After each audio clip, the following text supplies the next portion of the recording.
Hello, my name is Guy, and today I'm going to be reviewing the high-grade 1/144 scale Leo. Now, starting off with appearances, this is a very nice looking kit. It is moulded in all the colours it needs, and it does not include a single colour correcting sticker. Pretty much every colour you see on the mobile suit is all coloured plastic from the runners. All you've got ready for colours are the olive green covering the whole mobile suit, sort of like very darkish brown around the shoulder joints, the hands and the feet. You've got some black like on the elbows there, and you've got your yellow for the eye sensor and some red around the head. And yes, it's a very nice looking kit. No stickers required. On the subject of nub marks, you're going to have a nasty. There are some particularly nasty ones around on these brownish areas, such as on the feet. You can probably just see that. There's a nub mark on the right of it, just over top, a pretty nasty one. And there are also some around on the shoulders as well. You also have some pretty nasty seam lines, such as on the arm and the legs, but I think the legs are quite forgivable. They blend in quite well as panel lines. But the arms, you may want to clean them up a bit. But yeah, despite all those issues with the nub marks and the seam lines, I'd still say from a distance, this is a very nice looking kit. So I can't really fault it too much there. Now, one of the first things you may notice about this is that it is actually quite a small kit, as what tended to happen with a lot of mobile suits from Gundam Wing.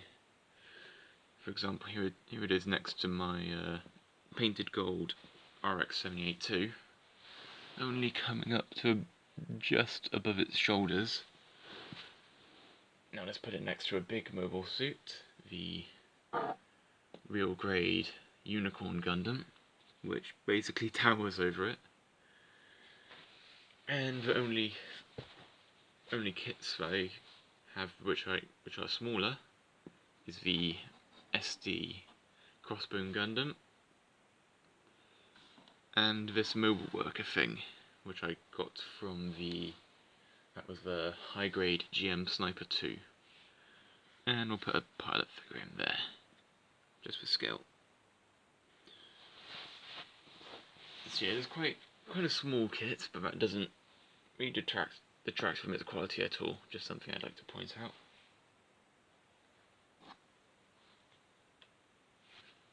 Now, on to accessories.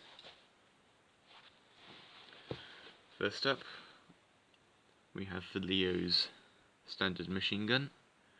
This is almost 100% colour accurate. However, this tip on the end of the barrel, that should be black. They've coloured it in grey for this sensor bit. But honestly, I really wouldn't worry too much. I feel like if that was moulded in black plastic, that wouldn't look too good, so I'm actually quite happy that they did it like this. Now if you take your Leo, the gun can fit quite well in there. And if you move the top of this hand, slot it in there, put this back on, you can hold his machine gun like he did in the show, and that looks quite nice. Next up, you've got the shield. Pretty simple, just pretty much it's just basically a round shield, and then on the back you've got your attachment point, which is on a ball joint, and then you've got two beam sabers for storage, and these can be quite difficult to get off sometimes. There we go. There it is. And you get 2 beam sabers and 2 beams to go with it in this kit. So there we go. These are the short style high grade beam sabers, and they look quite nice. Let's try and put it on the kit. Put it in the left hand.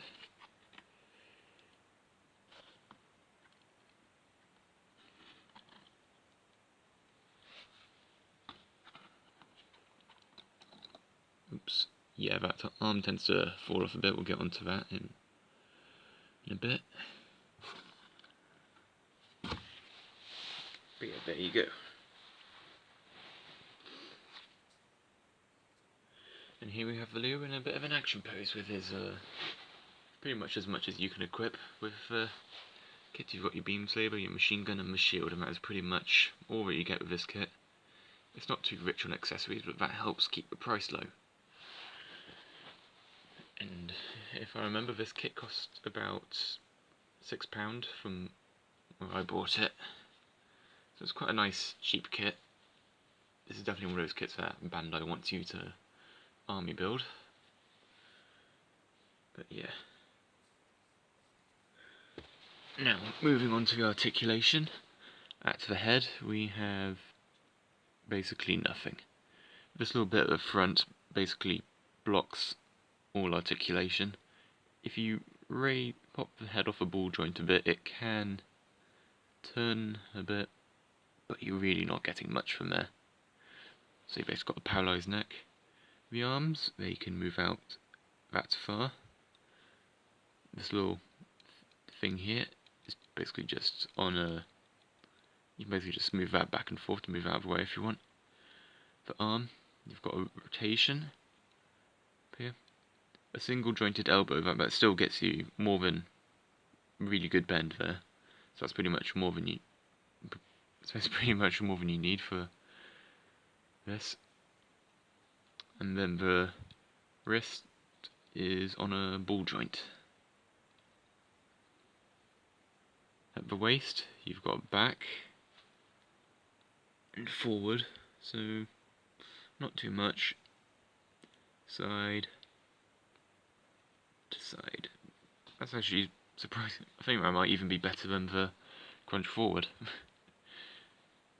At the side skirts, they're mounted on ball joints, which are a bit funny. They're not really going to get in the way most of the time, but you can move them about if you want.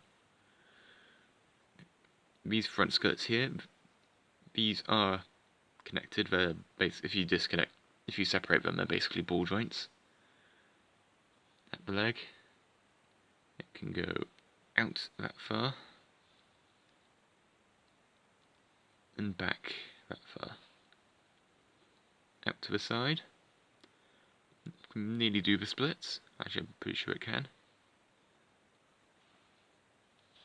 At the knee, you've got 2 points of articulation, giving it a double bend.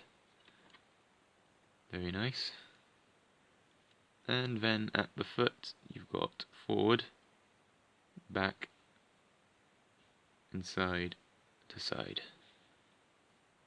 So for my final verdict, I really like this kit. The build is quite simple, but that help keeps the price down, and it's all pretty sturdy, and then gives it a short build time, so I can't fault it there. It looks really good. It's basically got all it needs, and whilst it may have not many accessories, there are P Bandai option, sort of like P Bandai kits which come with different accessories if you want, like the space pack and the flight unit. But yeah, if I was to I would definitely recommend this kit since it's got such a cheap price. And it's a really awesome kit with some nice articulation. Only worry areas I would recommend to look out for are the arms, which can pop off sometimes, for ankle armour. And I have heard of issues with the waist being quite weak, but that isn't the case on mine. So yeah, very nice kit, I would definitely recommend this. My name is Guy, and I hope I will see you next time on my channel. Thank you for watching.